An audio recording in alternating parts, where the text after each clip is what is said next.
데이터베이스가 곧 경쟁력인 시대. 비즈니스 혁신을 함께할 최고의 데이터베이스 파트너를 소개합니다. 팀엑스 티베로는 2003년 국내 최초의 상용 RDBMS 티베로를 출시하며 국산 데이터베이스 시장에 문을 열었습니다. 이후 온 프레미스부터 클라우드 네이티브까지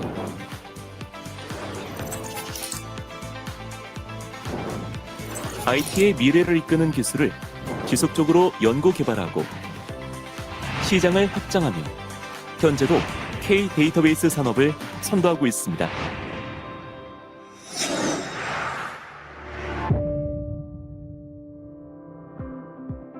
팀엑스 티베로는 고객의 다양한 비즈니스 환경에 유연히 대응할 수 있는 풍부한 데이터베이스 제품 라인업을 보유하고 있습니다. 대표 제품인 티베로는 온 프레미스와 클라우드 환경 모두에서 유연하게 활용 가능한 고성능 DBMS입니다. 국내 최초로 개발된 TAC는 액티브 고가용 클러스터링 기술로서 어떠한 장애 상황에도 무중단 서비스 환경을 보장합니다. 또한 오라클과의 압도적인 호환율과 자동화된 마이그레이션 기능을 바탕으로 쉽고 빠르게 DBMS 확장과 전환이 가능합니다. 라이센스 비용뿐만 아니라 도입 후 유지 보수까지 TCO 절감을 통해 IT 예산의 효율을 극대화하며 365일 24시간 본사 기술 지원 체계로 신뢰할 수 있는 시스템 운영을 보장합니다.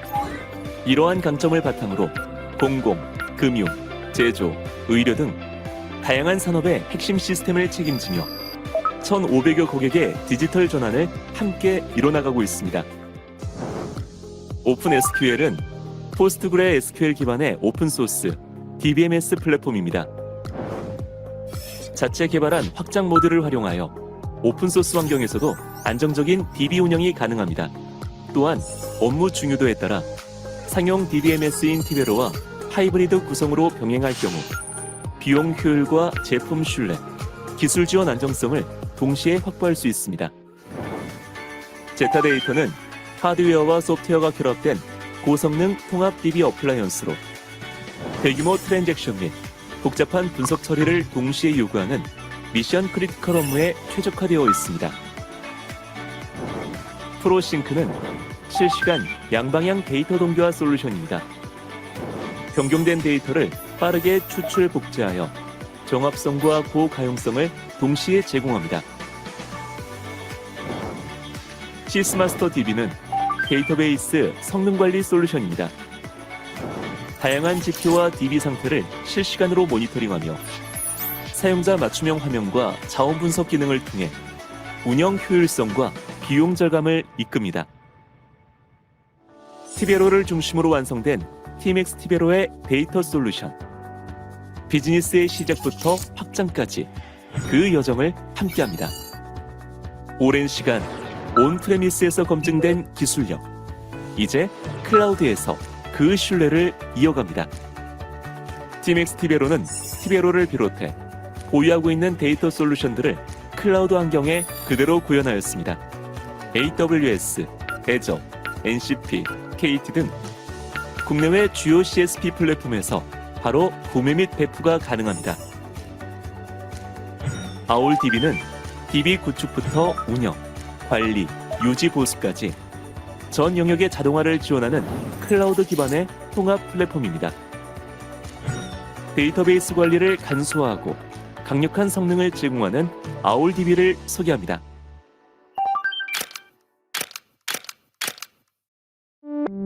아울DB는 DB 인스턴스를 자동으로 생성하여 복잡하게 설정할 필요 없이 손쉽게 안정적인 데이터베이스를 구성하고 배포할 수 있습니다. 자동화 마이그레이션을 통해 데이터를 쉽게 분석하고 안전하게 데이터를 이관할 수 있습니다. 데이터 손실을 최소화하여 원활한 전환을 보장하며 장애 발생 시에도 자가 분석 및 솔루션 탐색을 통해 시스템 자동 해결이 가능합니다. 언제나 끼어있는 아울DB의 실시간 모니터링을 통해 인스턴스, 인프라 사용량 등 데이터베이스의 세부 지표를 한눈에 확인할 수 있습니다. 24시간 DB 성능을 관리하고 최적화를 위한 통찰력을 얻을 수 있습니다. 서비스 운영 중 장애가 발생하더라도 스냅샷으로 신속하게 데이터를 복구하여 어떤 상황에서도 비즈니스 연속성을 보장합니다. 자동 구축부터 신속한 복구까지 TMX 티베로의 디바스 플랫폼 아울DB는 데이터베이스 관리의 기준을 새롭게 정의합니다. 지금 바로 데이터베이스의 미래를 경험하세요. 운영의 복잡함은 자동화로, 인프라의 경계는 클라우드로. TMX 티베로가 클라우드 네이티브 시대의 데이터 혁신을 주도합니다. TMX 티베로.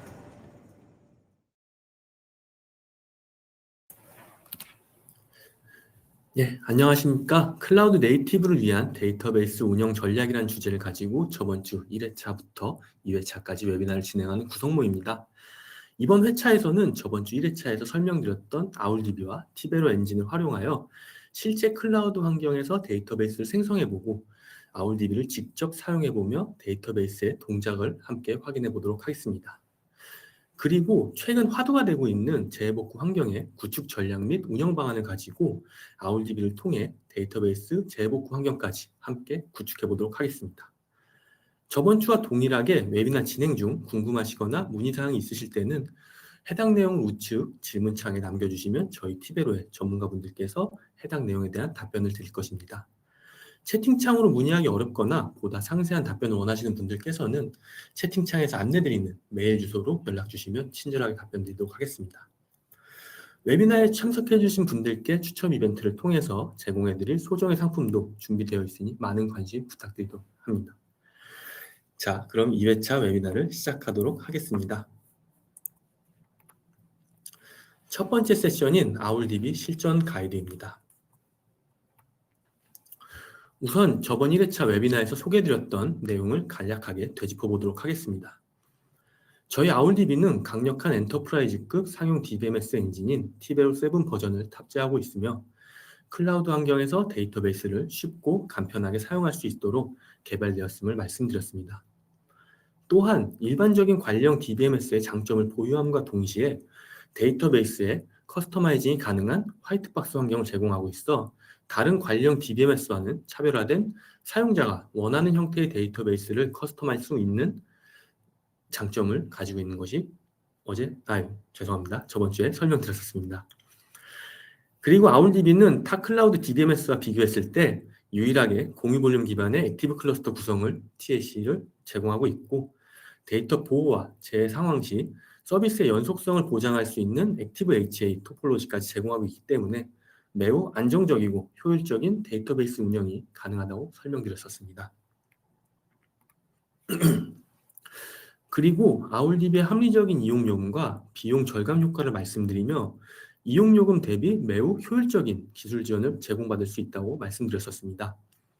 특히 오픈소스 DBMS에선 누릴 수 없는 전문적인 SR 서비스 플랫폼인 티베로 GTS를 이용하시며 AI 답변을 비롯한 24시간 365일 응대를 통해 매우 신속하게 양질의 기술 지원을 받으실 수 있는 것이 큰 장점이라고 설명드렸습니다.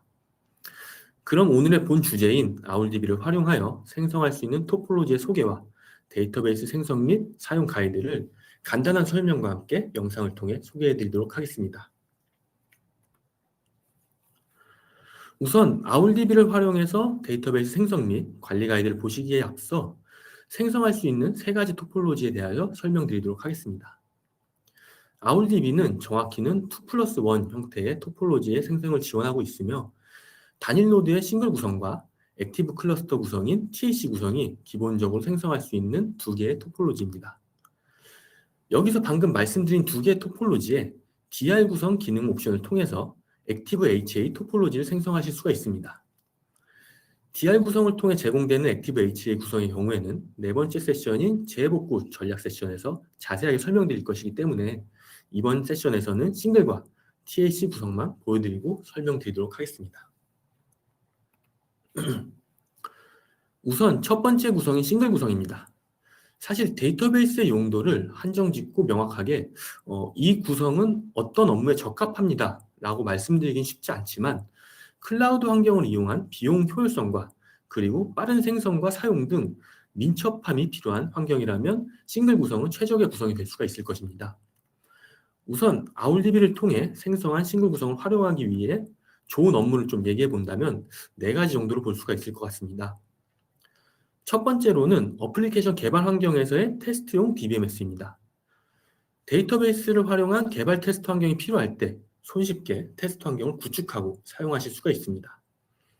다음으로는 POC나 파일럿 프로젝트 같은 단발성 프로젝트와 비핵심 업무 등 보조용 데이터베이스를 활용하기 위해 싱글 구성을 생성하실 수도 있을 것입니다. 그리고 외부 연계용 단순한 뷰 조회 전용 데이터베이스나 API 캐싱용으로도 활용될 수 있을 것입니다.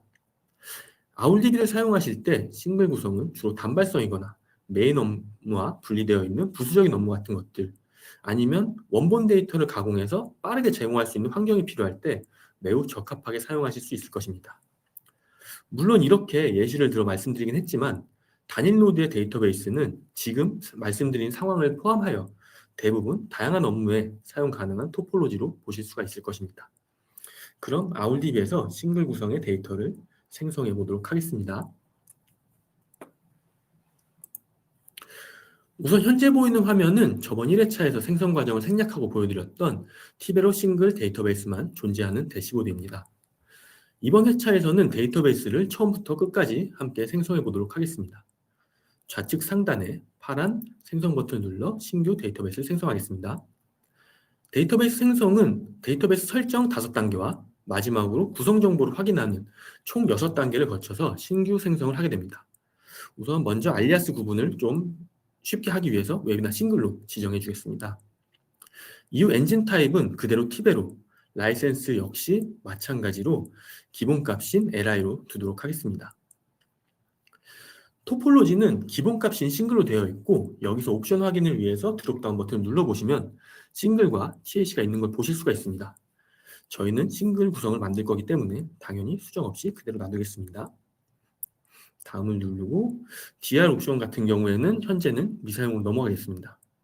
그리고 다음 AG 구성에서도 특별하게 아울DB가 동작하는 AG와 분리될 필요가 없기 때문에 기본값으로 아울DB와 같은 위치인 노스이스트 2A로 놔두도록 하겠습니다.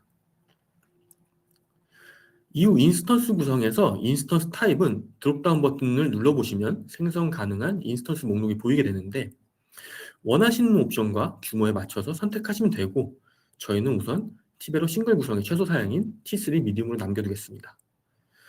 다음 데이터 볼륨 타입 같은 경우에는 눌렀을 때 이제 3가지 타입을 제공하는 걸 보실 수가 있습니다. 데이터베이스를 사용하는 업무 상황에 따라서 좀 달라지겠지만 일반적으로 싱글 구조에서는 비교적 낮은 사양의 가상 디스크 사양인 GP3 또는 GP2를 사용하니 참고하셔서 선택해 주시면 되고 저는 GP3를 선택하겠습니다. 데이터 볼륨 사이즈와 IOPS도 운영 상황에 맞게 수정해 주시면 되며 이번 시연에서는 기본값으로 두겠습니다.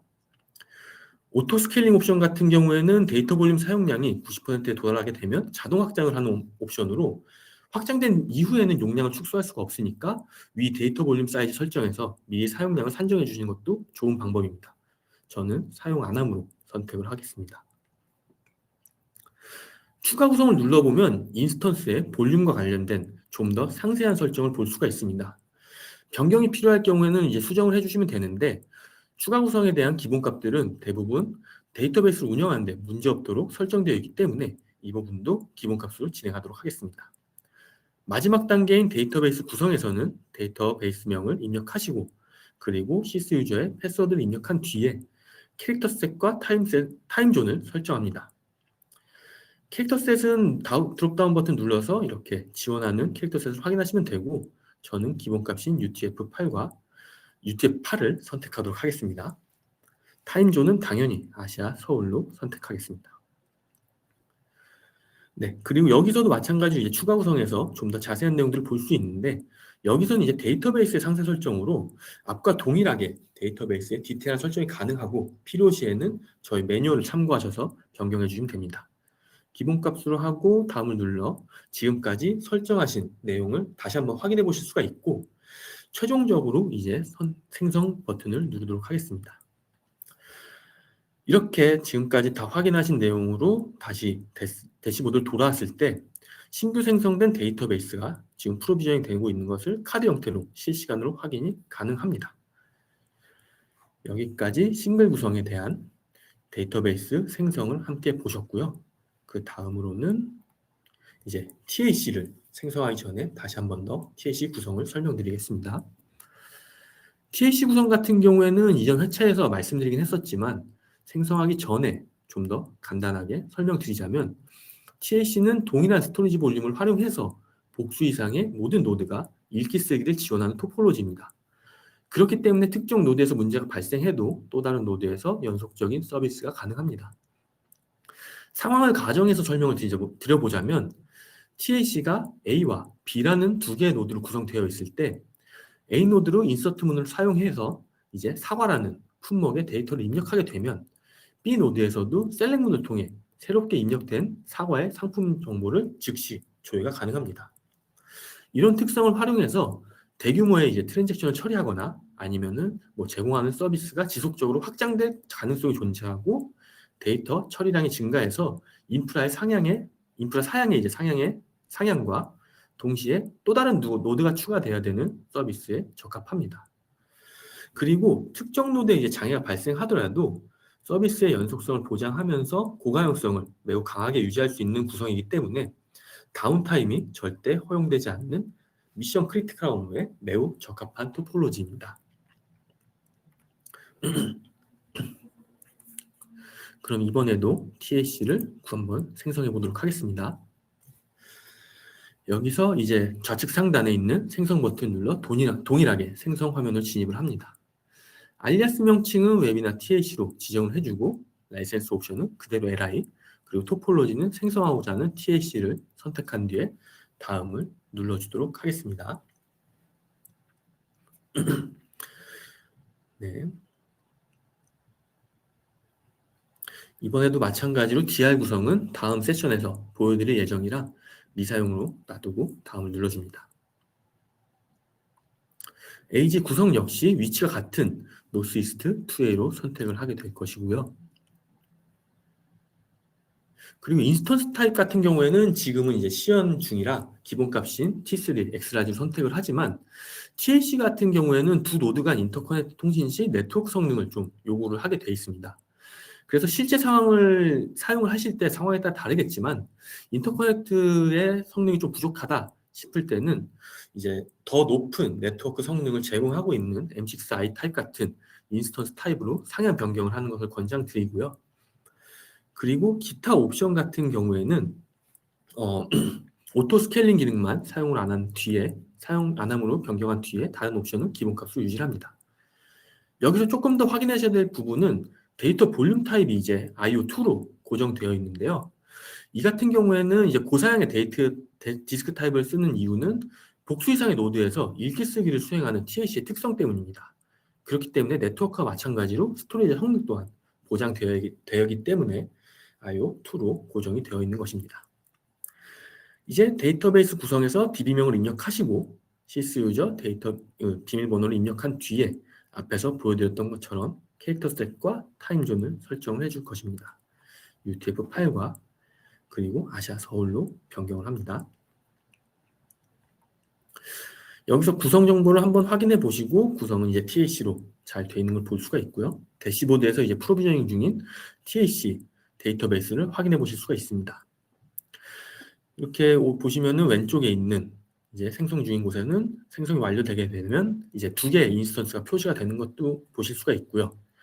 각 인스턴스들을 이제 클릭해 보게 되면은 상세한 인프라 사용률 상태도 확인해 보실 수가 있으니 아마 운영 중에 대시보드에서 데이터베이스 인스턴스별로 자원 사용률이 확인이 필요할 때는 한 번씩 이렇게 눌러보시게 될 겁니다.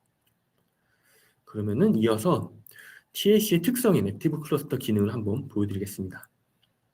지금 대시보드에 있는 두 개의 창은 저희가 테스트를 위해서 준비해 놓은 티베로 스튜디오 화면입니다. 먼저 노드 인스턴스를 이제 각각 창에서 조회해 보겠습니다. 왼쪽이 0번 인스턴스, 오른쪽이 1번 인스턴스로 나오는데 편의를 위해서 왼쪽을 1번 노드, 오른쪽을 2번 노드로 부르도록 하겠습니다. 데이터 입력을 위해서 1번 노드에 테이블을 생성하고 테이블을 조회해 봤을 때 역시 지금 2번 노드에서도 같이 테이블이 조회가 되는 걸 보실 수가 있습니다. 그리고 1번 노드에 이제 데이터를 입력하고 2번 노드에서도 확인이 되는지 그 데이터, 상품 데이터를 이제 10만 건을 입력해 보도록 하겠습니다. 미리 준비해둔 상품 데이터 10만 건을 파일을 불러온 뒤에 아까 생성한 테이블을 타겟으로 하여서 지금 10,000건씩 이렇게 적재하는 그 과정을 하고 있고요. 이렇게 확인을 누르고 OK를 해서 입력을 시작하게 되면 10만 건의 데이터는 금방 입력됩니다. 이제 테이블에 제대로 데이터가 들어가는지 테이블을 다시 조회해 보면 1번 노드에서도 이제 10만 건, 2번 노드에서도 테이블 조회했을 때 동일하게 10만 건이 이제 조회되는 것을 확인할 수가 있습니다. 그럼 값 또한 동일하게 조회되는지 확인해 봤을 때도 이제 동일한 데이터를 조회해 봤을 때 1번 노드와 2번 노드가 모두 동일하게 값을, 데이터를 확인할 수 있게끔 보여주고 있는 것을 보실 수가 있습니다. 이렇게 TLC는 공유 볼륨을 이용하기 때문에 데이터를 공유하고 한쪽에서 테이블을 만들고 데이터를 입력해도 또 다른 노드에서 조회가 되는 고가용성을 확인해 보실 수가 있었습니다. 앞에서 이제 두 가지 데이터베이스를 생성하면서 이제 생성하는 과정 중에 공통사항으로 하나 있었던 게 라이센스 옵션에 대한 얘기를 좀 설명을 드리겠습니다. 앞에서 기본값인 LI로 놔두시면 된다고 계속 말씀을 드렸었는데 만약 기존에 발급받아서 사용 중이시던 티베로 7 라이센스가 있고 해당 라이센스를 활용해서 데이터베이스를 생성하실 거라면 사실 BYOL 옵션을 선택하실 수가 있습니다. BYOL은 Bring Your Own 라이센스의 약자로 기존에 발급받은 라이센스를 활용하여 데이터베이스를 생성하기 때문에 AWS 내에서는 라이센스 비용을 부과하지 않는다는 이점이 존재하지만 해당 옵션을 선택하여 데이터베이스를 생성할 때는 별도의 라이센스 파일을 업로드해 주셔야 생성이 가능합니다. 두 번째로 제공드리는 LI 옵션 같은 경우에는 라이센스 인클루드 옵션으로 이제 계속해서 LI로 하시면 된다는 옵션이었는데요. 이거 같은 경우에는 아울딥에서 데이터베이스를 생성할 때 라이센스를 포함하여 데이터베이스를 생성하게 되고 자동으로 구성이나 스펙에 따라 라이센스 비용을 계산하여 과금하는 방식입니다.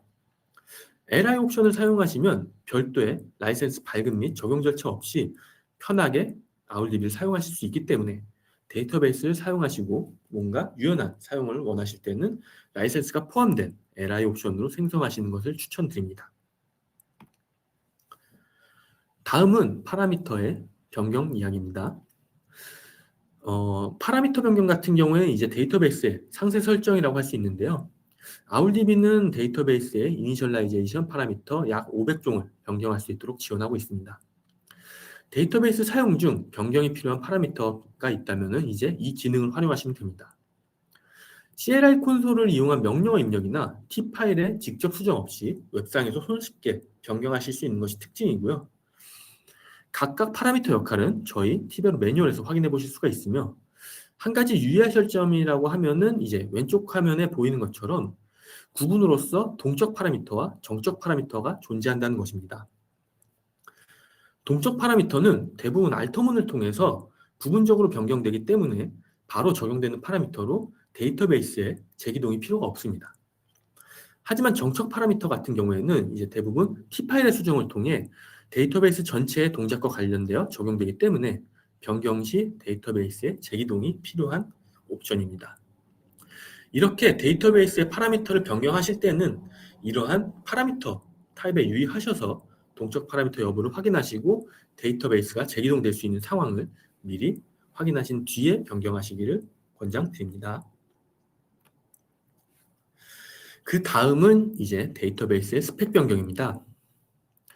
기본적으로 데이터베이스의 스펙 변경은 인스턴스 타입을 변경하고 데이터의 볼륨 크기를 변경하는 등 데이터베이스 사용에 관련된 가상 인프라의 규모를 변경하거나 운영 중 구성 변경이 필요한 경우 인스턴스의 스케일 인아웃이나 기존 토폴로지에 DI 구성을 추가할 때 사용을 합니다.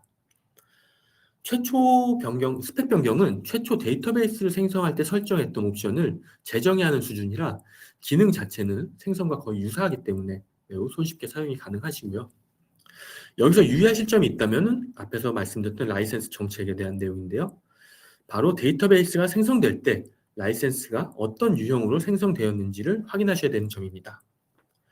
LI로 생성되었을 경우에는 구성과 코어 수나 토폴로지가 변경됨에 따라서 자동으로 비용 계산을 다시 해주기 때문에 스펙 변경에 대한 제약 사항이 존재하지 않지만 BYOL 옵션 같은 경우에는 생성된 데이터베이스가 이미 발급돼서 적용된 라이센스 정책에 종속되기 때문에 제한적인 스펙의 변경만 가능합니다. BYOL은 운영 도중에 이제 DR 구성을 추가하거나 TAC로의 토폴로지 변경은 불가능하고 인스턴스에 스케일업을 할 경우에 유유 라이센스가 남아있는 만큼만 가능합니다. 유유 라이센스의 산정에 좀 이해를 돕기 위해 설명드리자면 기존의 4코어의 라이센스를 가지고 온프로미스 환경에서 데이터베이스를 운영 중이셨고 아울DB를 이관하여 2코어의 데이터베이스를 BYOL로 생성했을 때 전체 4코어 중에 2코어만 사용하시고 2코어는 사용하지 않았기 때문에 2코어를 유유 라이센스로 존재한다고 말씀드릴 수가 있을 것 같습니다. 그렇기 때문에 인스턴스의 스펙 변경 시 데이터베이스의 사양은 기존 2코어에서 2코어가 추가된 최대 4코어의 인스턴스로 변경이 가능하다는 의미이고요. 그래서 기존에 사용하고 계시던 서비스의 형태나 규모를 유지하면서 클라우드 환경으로 옮기고자 하신다면 BYOL 옵션이 적합할 수가 있으나 클라우드 환경의 이점을 활용해서 규모나 구성에 있어 유연한 운영이 필요한 데이터베이스를 생성하실 때는 라이센스 인클루드 LI 옵션을 사용하시기를 권장드리는 것입니다. 그럼 한 가지 예시사항을 참조해가지고 파라미터와 스펙 변경하는 과정을 영상으로 보여드리겠습니다. 가정 상황은 앞에서 만들어 두었던 웹이나 싱글 데이터베이스를 기본값으로 생성했더니 데이터베이스의 사용자가 늘어나서 실운영에는 맥스 커넥션 수가 부족하다고 판단하고 이것을 변경하는 상황입니다. 관리에서 오버뷰로 들어간 뒤에 변경한 인스턴스를 선택해서 우측에 있는 스펙 변경이 활성화되면 이제 클릭을 할 것입니다. 스펙 변경을 먼저 해주는 이유는 맥스 세션을 늘릴 때는 사용하는 메모리가 더 많아질 것이기 때문에 먼저 메모리를 늘리기 위해 인스턴스 타입의 변경을 진행하는 것입니다. 다른 내용들은 모두 다 이제 스킵하고 인스턴스 변경해서 기존 4GB였던 것을 8GB로 변경해주는 인스턴스 변경을 진행합니다.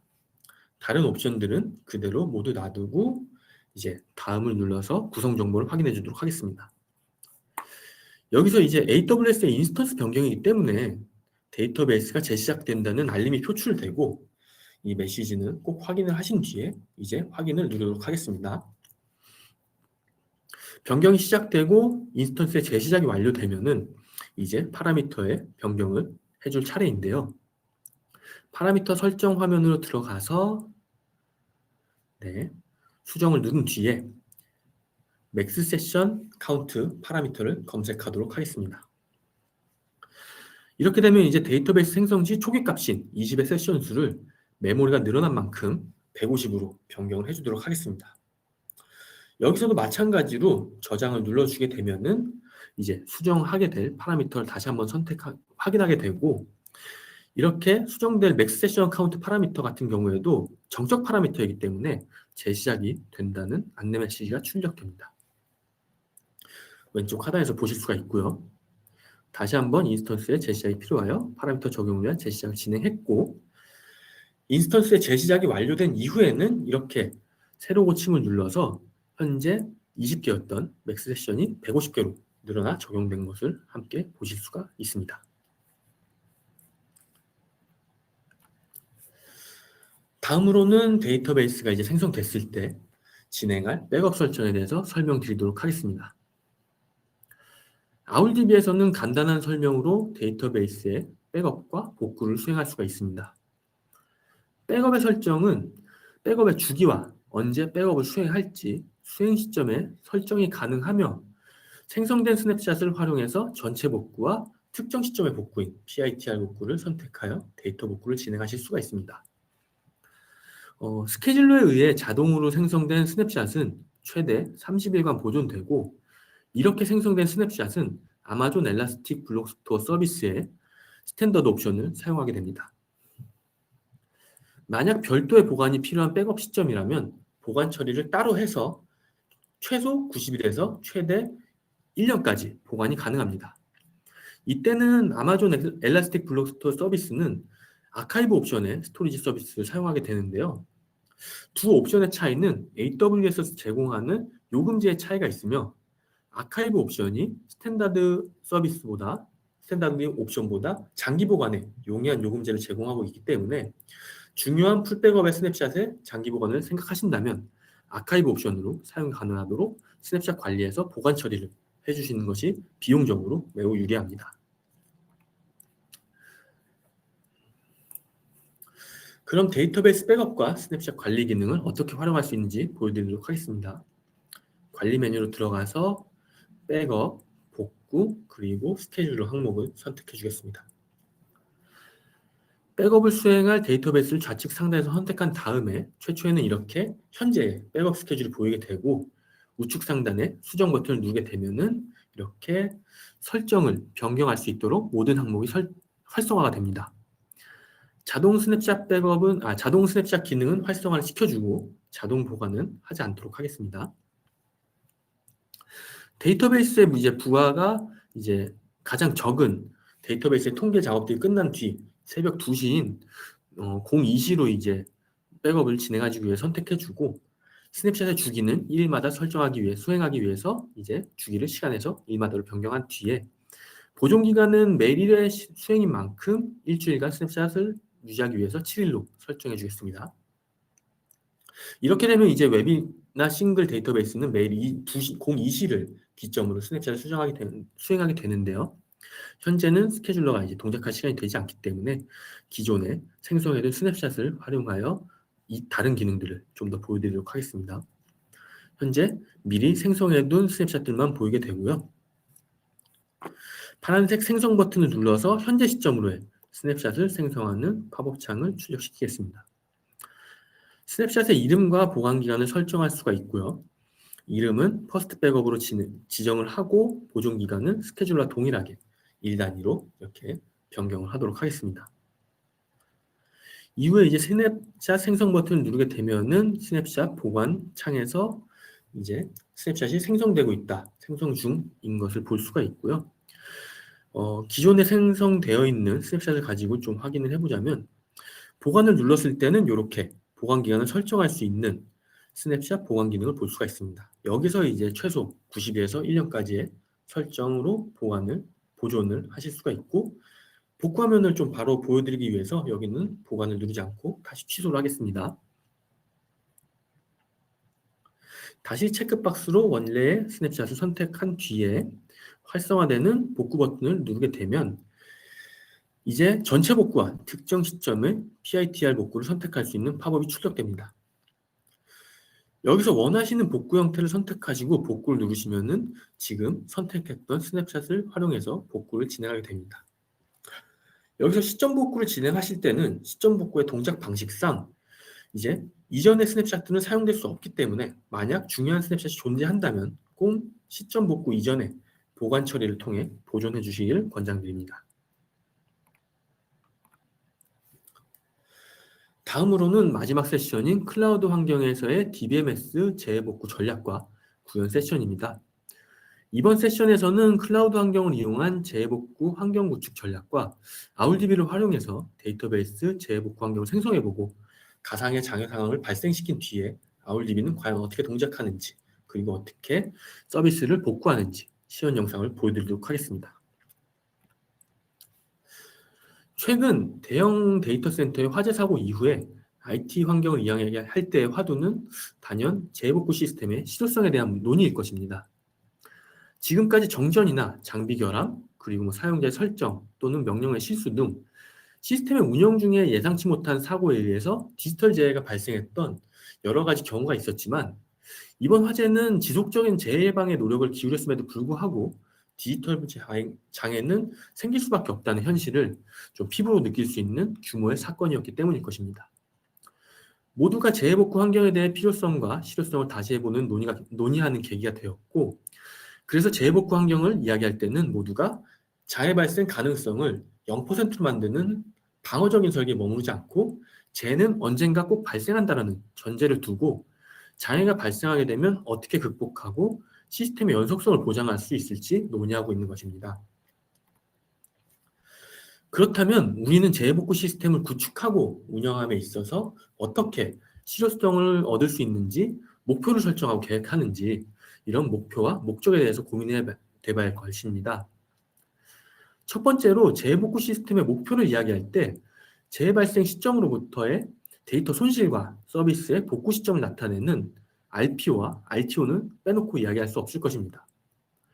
여기서 RPO는 데이터 복구가 가능한 시점으로 RPO가 길다면 그만큼 데이터의 손실량은 많아지게 될 것이고요. RTO는 재해 발생 후 복구를 통해 다시 서비스가 재개되는 시점으로 바로 페이로그를 넘겨서 이렇게 이중화된 환경에서 서비스를 올릴 수 있다면 RTO를 짧게 가져갈 수 있을 것입니다. 하지만 서비스를 무조건 빠르게 오픈하는 게 좋다고 할 수 없는 이유가 있다면 당연하겠지만 서비스가 빠르게 오픈된다 해도 데이터의 백업 시점이 오래돼서 재발생 시점과 정합성이 맞지 않다면 복구된 서비스는 정상적인 서비스를 제공할 수 없는 상태이기 때문입니다. 그렇기 때문에 우리는 재해복구를 얘기할 때 데이터의 복구 시점인 RPO와 RTO를 항상 연관지어서 이야기하는 것입니다. RPO가 길어져서 데이터 손실이 발생할 수밖에 없다면 어디까지 감내하고 서비스를 다시 복구할 것인지 생각해 볼 것이고, 이렇게 많아진 데이터 손실을 줄이기 위해서 RTO를 길게 가져간다면 데이터 복구 작업에 얼마나 정책적으로 허용할 것인지를 설정하여서 재해복구 시스템이 어떻게 운영될 것인지 바로 재해복구 환경을 구축할 때 먼저 고려돼야 되는 목표라고 할 수 있을 것입니다. 여기서 데이터베이스 관점으로 조금 더 접근해가지고 들여다본다면은 마지막 백업 시점이 오래돼서 데이터의 손실량이 많아질 상황이라면 우리는 백업 시점과 재해 발생 시점의 갭을 줄이기 위한 다양한 노력을 하게 됩니다. 백업 파일이 없다면 마지막 백업 시점 이후에 리드로그 파일, 아카이브 파일 등 한정적인 재료를 활용하여 데이터 파일 백업 시점 이후에 데이터베이스에 남겨진 흔적으로 다시 데이터를 써내려갈 것이고, 마지막 리드로그 파일과 아카이브 파일마저 손실되었다면 데이터의 일부 손실을 감내한 상태로 최대한 이렇게 데이터의 정합성을 근접시키기 위해서 SQL문을 하나하나 수기로 입력하며 복구하려고 노력할 것입니다. 물론 이러한 작업은 완벽한 데이터 복구가 불가능한 뿐만 아니라 데이터 복구에 필요한 시간을 더 소비하게 될 것이고, 이는 RTO를 증가시키는 요인이 될 것입니다.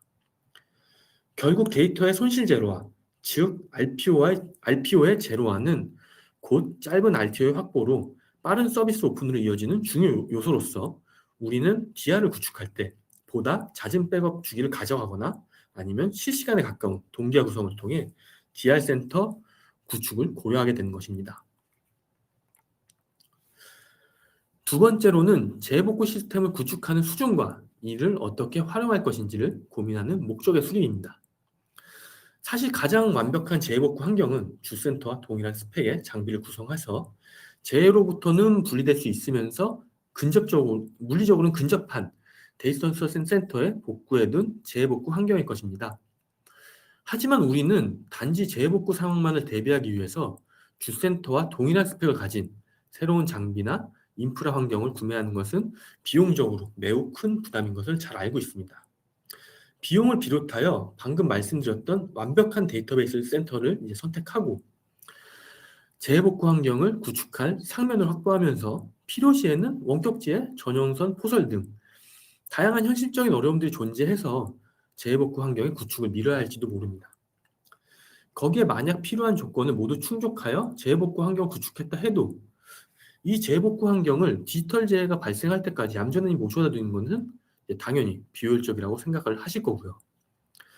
그렇기 때문에 최근 시장에서는 DR 환경을 큰 비용을 들여 구축한 만큼 DR 센터의 자원을 단순히 재해를 대비한 상태로 대기하는 자원이 아니라 기존 서비스에 도움이 될 수 있는 활용적인 방안인 액티브 DR의 개념을 바탕으로 다양한 고민을 하고 있는 상황입니다.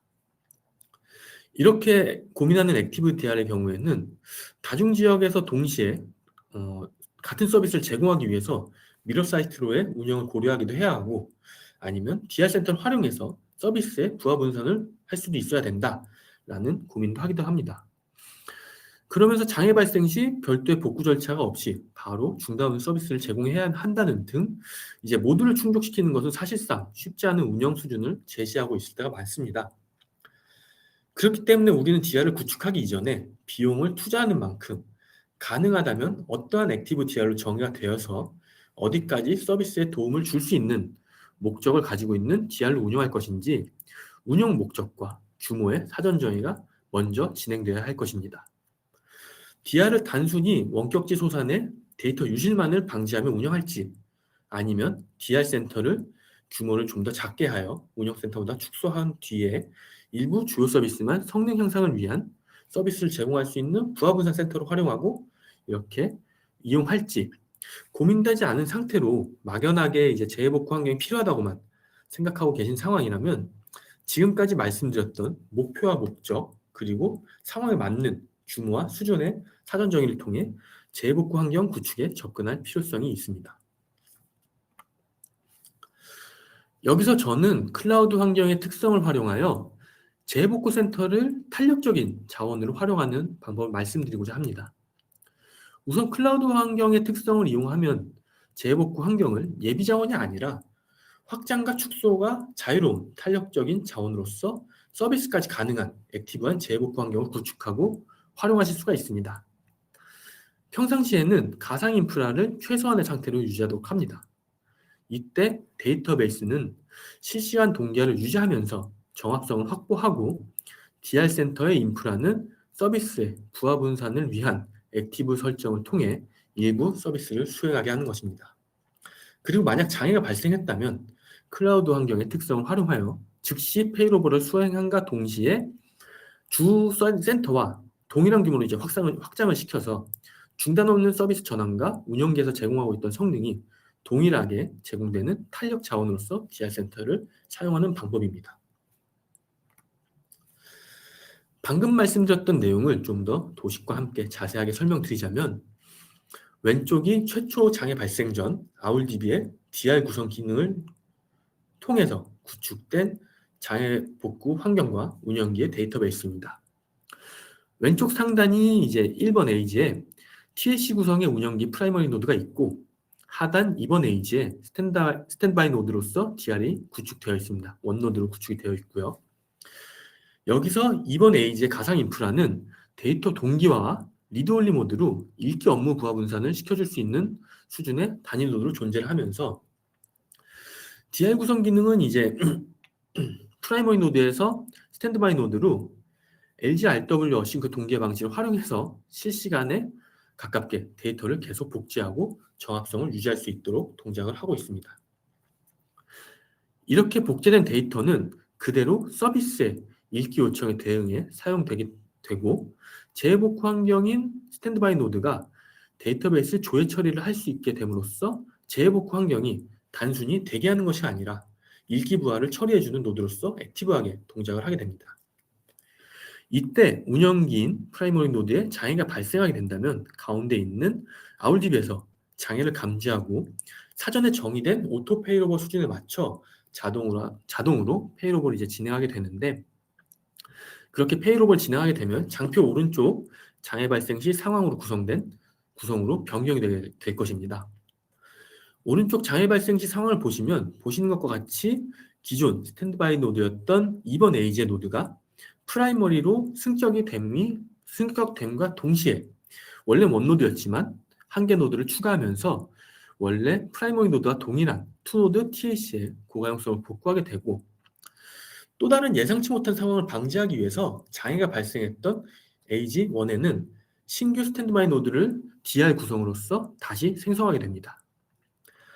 그리고 장애가 발생했던 서비스를 하지 못하게 된 기존 프라이머리 TLC 노드 같은 경우에는 이제 리타이어드, 즉 토폴로지에서 분리시켜 중지된 상태로 변경되어 장애 시점을 유지하게 됩니다.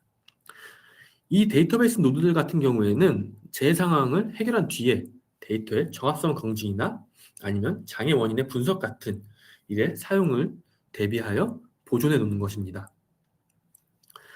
이렇게 아울DB의 DR 구성 기능은 클라우드 환경의 장점을 활용하여 재해복구 환경으로 구축된 인프라 자원이 평상시에도 단순하게 대기를 하는 유유 자원이 아니라 실제 운영 자원으로서 활용이 가능하면서 유사시에는 탄력적으로 즉시 자원을 확장하여 기존 운영기와 동일한 스펙으로 액티브 DR 역할을 수행할 수 있게 해주는 매우 효율적이고 유용한 재복구 환경을 구축할 수 있게 해주는 기능입니다.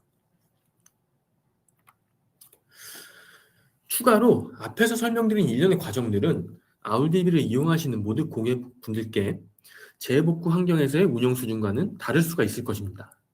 장애가 발생한다 해도 페이로버의 수행 자체는 내부 정책에 따라 승인을 통해서 수행돼야 될 필요성도 있을 것이고, 장애 발생 시 자동으로 페이로버가 수행된다 해도 굳이 DR 센터를 다시 하나 만들어서 이렇게 사용하실 계획이 없으시다면, 이런 경우에는 그 아울DB에서 제공하고 있는 데이터베이스로 운영 환경에 맞는 페이로버 수준을 설정할 수 있는 기능을 통해서 설정하실 수가 있습니다.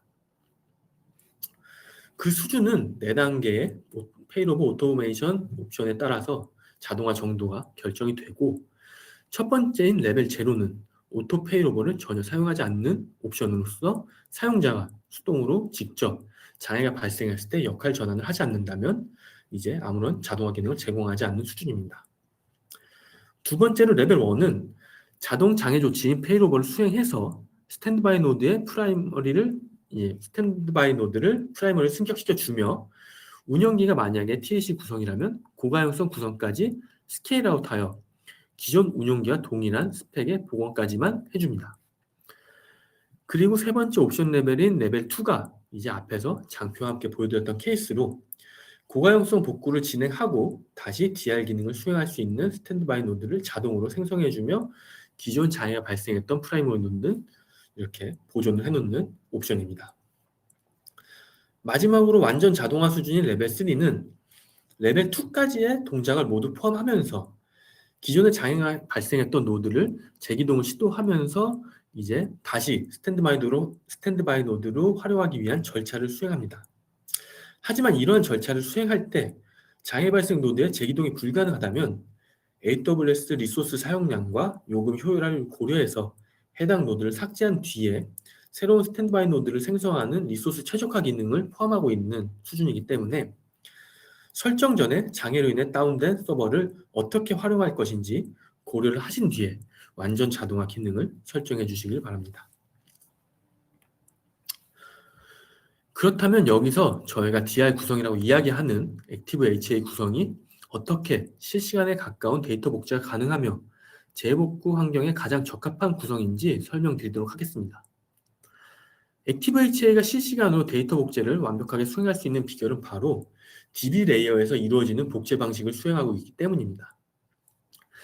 1회차에서 설명드렸었지만 액티브 HA는 프라이머리 노드에서 트랜잭션이 발생될 때 생성하는 리드 로그, 즉 어떤 데이터가 어떻게 바뀌었다는 수행 결과를 기록하는 그 로그를 전송하고 동기화에 활용하기 때문에 쿼리가 동작한 시간 순서 그대로 스탠드바이 노드에서 재현하게 됩니다. DBMS가 데이터 변경을 위해서 수행하는 방식을 그대로 재수행하기 때문에 소스 DB와 타겟 DB가 스스로 관리하는 데이터 변경을 인지하고 관리함으로써 데이터베이스 관점에서 매우 안정적인 방식입니다. 기존 스토리지 레이어의 블록 복제 방식 같은 경우에는 데이터를 쓰고 블록 자체가 변경되는 체크포인트가 이루어지기 전까지는 스토리지 레이어에서는 DB 내부에서 어떤 변화가 일어나는지 알 수가 없고, 데이터 변경이 적게 발생해도 파일과 블록 전체를 전송하여 불필요한 트래픽이 발생하거나 데이터 복제 타이밍에 공백이 생기기도 합니다. 액티브 HA는 이러한 기술적인 격차를 해소하여 어떤 순간에도 데이터 유실 걱정 없이 비즈니스 연속성을 보장할 수 있기 때문에 재복구 환경을 구축할 때 가장 적합한 복제 방식을 사용하고 있다고 이제 말씀드릴 수 있는 것입니다. 그럼 앞에서 이제 계속 말씀드렸던 액티브 H에 대해서 정리를 하고 뒤에서 영상을 보여드리도록 하겠습니다. 액티브 HA는 앞 세션에서 보셨던 TLC와는 다르게 독립 디스크 기반의 고가용성 토폴로지로 프라이머리 노드에서 발생한 리드 로그를 스탠드바이 노드로 보내서 동기화를 진행한다는 것은 이제 계속해서 말씀드렸기 때문에 이제는 너무나 잘 알고 계신 이런 구성이라고 생각하고 있습니다. 이때 액티브 HA가 지원하는 동기화 모드로 두 가지를 지원하게 되는데, 실시간에 가깝게 데이터를 동기화해주는 LGWR 어싱크 방식과 로그가 모여 생성되는 아카이브 로그 파일이 생성될 때 데이터 복제를 수행하는 아카이브 어싱크 방식으로 운영기를 운영하시는 다양한 상황에 맞게 선택을 하실 수가 있고, 스탠드바이 노드의 설정 또한 데이터 동기화를 반영하기까지만 하고 사용자 접근을 제한해서 단순히 데이터의 복제만 수행함으로써 데이터의 보존에 집중하는 리커버리 모드와 사용자 접근을 허용하여 읽기 업무를 처리할 수 있는 리드온리 모드로 생성을 가능하게 합니다. 이렇게 액티브H 구성은 유연한 상황에도 이 DR 환경에도 대응할 수 있도록 다양한 모드 지원을 통해 단순한 데이터 보호나 아니면 대량의 조회 업무에도 함께 사용할 수가 있고, 계속해서 말씀드렸던 재복구 환경에 적합하도록 사용이 가능한 구성입니다. 그렇다면 이제 DR 환경 구축 시연에 앞서서 어떻게 생성하는지 두 가지 토폴로지를 정리해서 설명드린다면, DR 구성은 토폴로지를 구성하며 함께 재복구 환경을 추가 생성하는 개념으로서 싱글 구성이나 TLC를 생성하며 앞 영상에서 이제 건너뛰었던 DR 구성을 선택하게 되면 장표 오른쪽에서 보시는 것과 같이 싱글 플러스 DR 그리고 TLC 플러스 DR로 구성되는 이제 표시되는 데이터베이스를 생성할 수가 있습니다. 추가로 신규 생성하면서 구성을 할 수도 있지만 이미 생성되어 있는 데이터베이스의 스펙 변경을 통해서 DR 구성을 추가해 줄 수 있는데, 뒤에서 보여드릴 영상은 이렇게 기존에 운영 중이던 THC 데이터베이스의 스펙 변경을 통해서 한번 만들어 보도록 하겠습니다. 이때 앞 세션에서 말씀드린 것처럼 BIOL로 생성된 데이터베이스 같은 경우에는 이제 스펙 변경으로 DR 구성을 추가할 수 없는 것이 이제 라이센스 정책으로 정해져 있기 때문에 이 점 유의해 주시기 바랍니다.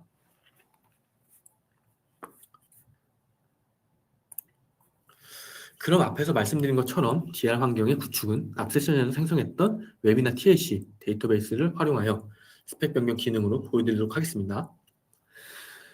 그리고 뒤에서는 이제 순차적으로 프라이머리 노드를 다운시키고 모든 노드의 다운이 발생했을 때 어떻게 아울집에서 동작하는지도 함께 보여드리겠습니다. 관리 메뉴에서 웹이나 TLC 데이터베이스를 선택하고 스펙 변경을 클릭해 줍니다. 여기서는 이제 스펙 변경이기 때문에 따로 엔진 옵션을 변경해 줄 수 없고 모든 설정이 비활성화되어 있습니다. 바로 다음을 누르도록 하고요. 그럼 저희가 이번 시연에서 확인할 DR 구성 메뉴가 보이게 되고 여기서 DR 사용을 클릭해 줍니다. 이제 저희가 본격적으로 설정할 다양한 옵션들이 보이게 됩니다. 첫 번째로 페이로브 오토메이션 레벨 설정의 경우에는 이번 시연을 위해 2단계로 설정하겠습니다. 시연 이후에 강제로 프라이머리 노드들이 종료됐을 때 자동으로 페이로브를 수행을 하고 고가능성 복구와 신규 데이터베이스 노드까지 생성을 하는 것을 보여드리기 위한 설정이고요. DR 구성 같은 경우에는 DR 환경에 스탠드바이 노드를 개수를 설정을 해줄 수가 있습니다. 기본 값으로는 이제 1개이고 추가로 스탠드바이 노드를 만들기 위해서 아래 이제 보이시는 추가 버튼을 눌러 최대 3개까지 스탠드바이 노드를 생성할 수 있습니다. 하지만 스탠드바이 노드가 이제 수가 많아지게 될 경우에는 프라이머리 노드에서 리드 로그를 읽는 부하는 좀 증가하기 때문에 최초에 고려하셨던 DR 구축 기준을 초과하지 않는 선에서 선택을 해주시면 됩니다. 저희는 3개까지는 필요 없고 하나만 생성을 할 거기 때문에 다시 초기화를 눌러주겠습니다.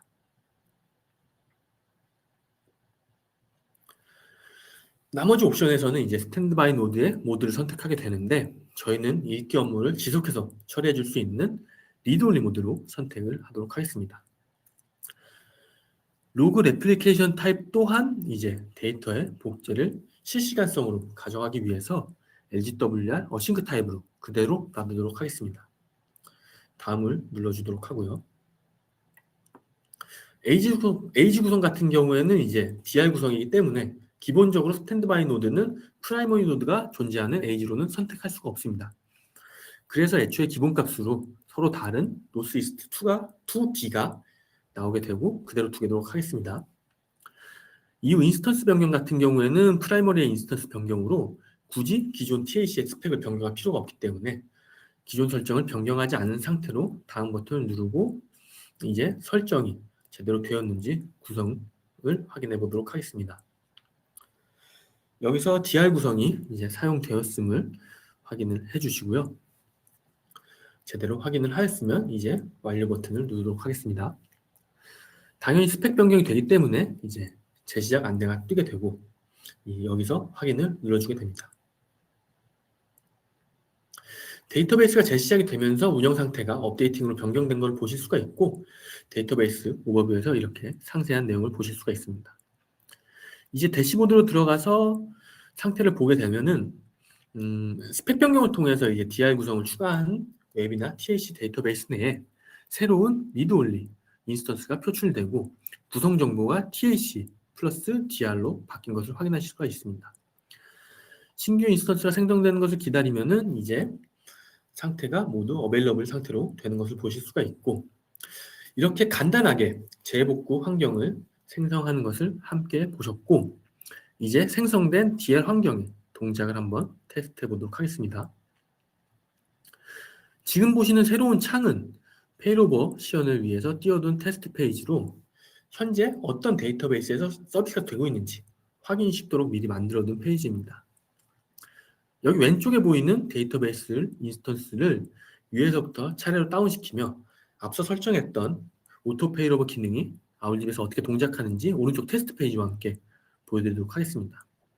우선 제일 위에 있는 TLC 0번 노드를 다운시키도록 하겠습니다.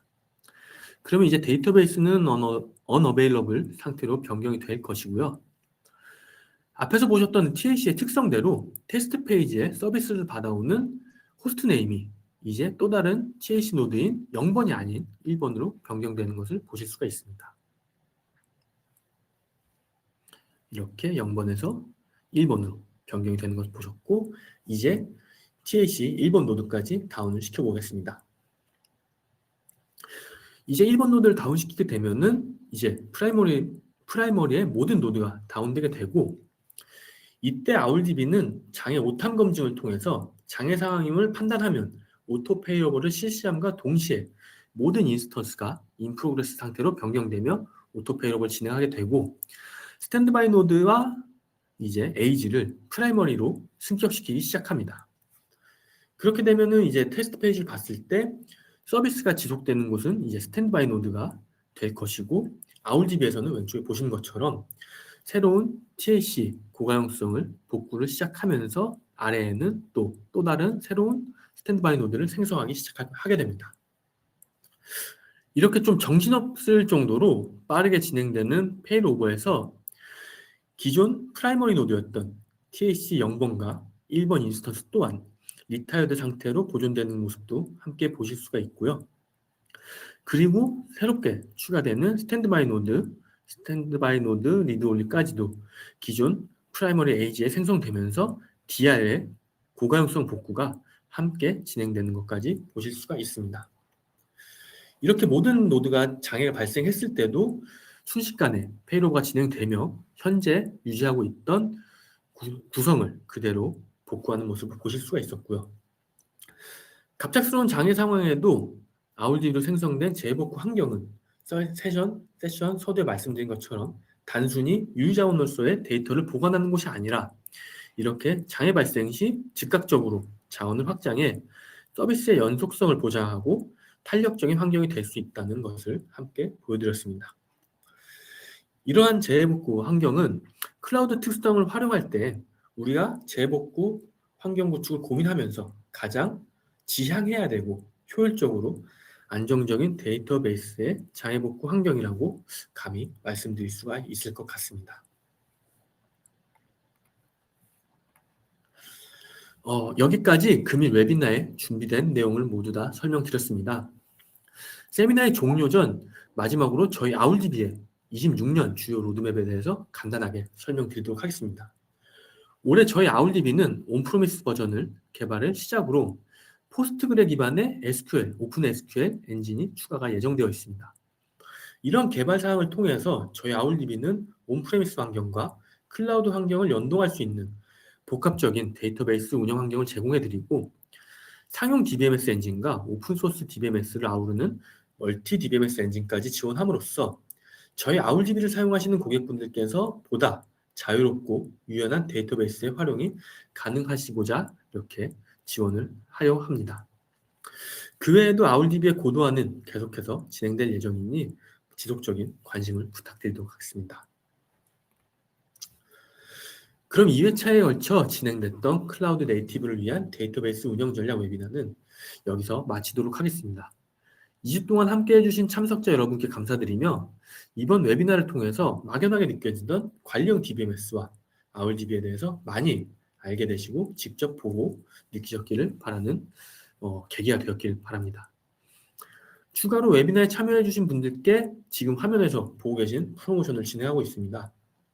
지금 화면에 출력되는 팝업 설문에 참여해 주신 분들께 추첨을 통해 커피 기프티콘을 보내드릴 예정이고 아울DB를 한 달간 무료로 사용해 보시면서 관리형 DBMS의 활용도와 클라우드 환경으로의 전환 가능성을 검토를 한번 해보시길 바랍니다. 그럼 저는 이만 물러나며 또 다른 웨비나 기회에서 다시 뵙도록 하겠습니다. 감사합니다.